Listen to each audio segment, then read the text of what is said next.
But why go racing live when we have a big news story to discuss with the former champion trainer, Nicky Henderson? Because today will forever be known as Constitution Hill Decision Day. And there is Nicky. How are you, Nicky? Morning, Matt. How are you? Very, very good. I tell you what, you are bigger than I've ever seen you in my screen right now. You've done well over the summer.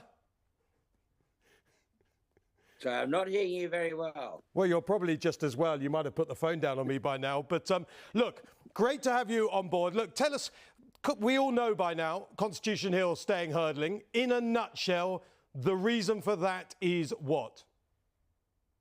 I think actually it comes down to one very simple reason, that there were two questions. I mean, you could ask the one, would he jump fences? Well, we haven't had a chance to do that yet. But the ground's still very, very quick. You could do, and I've absolutely full confidence that he would jump a fence as long as he doesn't do what he's just done on your screen, which was stand off far too far off that last hurdle. He would.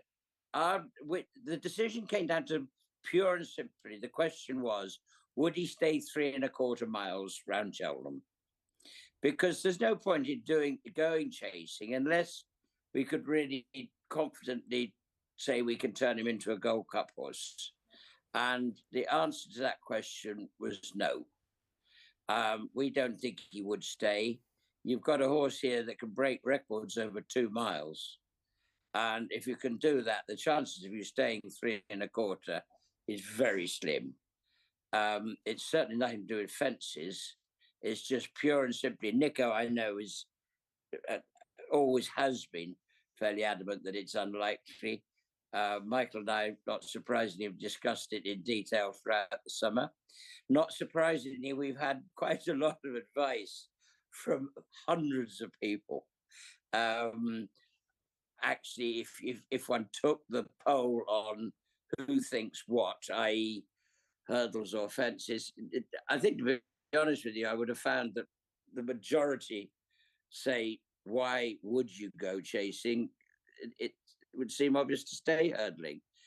But it might be a bit more ambitious to go chasing and say, try and win a Gold Cup, emulate Dawn Run. And that's the only horse that's ever managed to do that.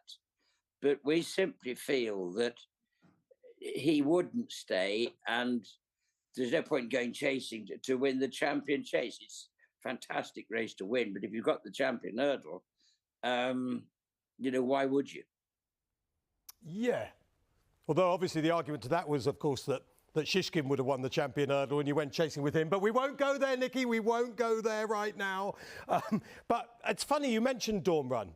And I think I was thinking about this on the drive to work today, and I was thinking the problem with Dawn Run is, I think, because it's quite a long time ago now, and not everyone knows the history of Dawn Run, is that people just say, oh, she won the champion hurdle and the Gold Cup. It's almost as if one season she was a 2-mile hurdler, the next season she was a 3.5-mile chaser.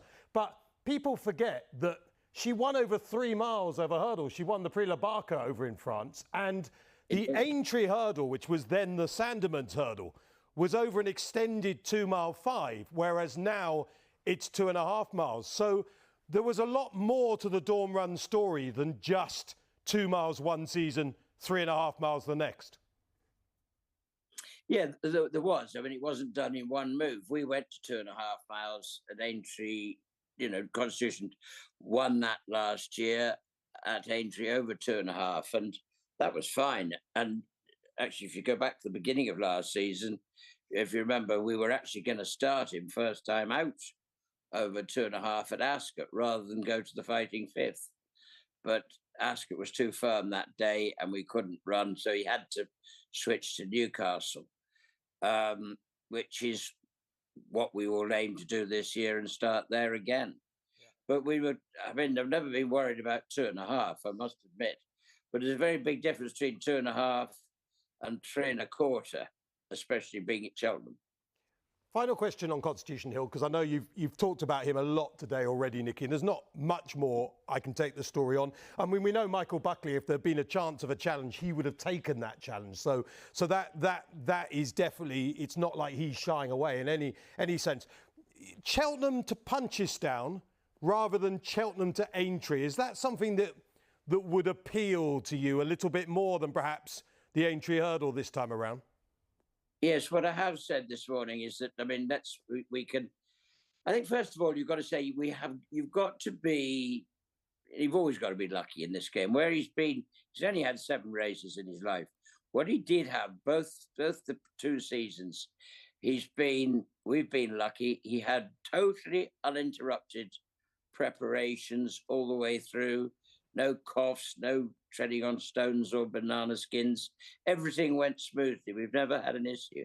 You've got to have that clear run again. And with these horses, they're very fickle things. And, you know, to get that run, it's all very well saying we're going to do this, that, and that, and that's it. It's all got to go right. We know it should be fighting 5th. You've actually only got 24 days to the Christmas hurdle. They have now added in the old International, which was run in December, is now the Unibet hurdle on Trials Day at Cheltenham. Well, we know you're running in that. That's your sponsor. You've got no choice, have you? We know you're going for that. I have a choice, yes. But my advice is go, Nicky.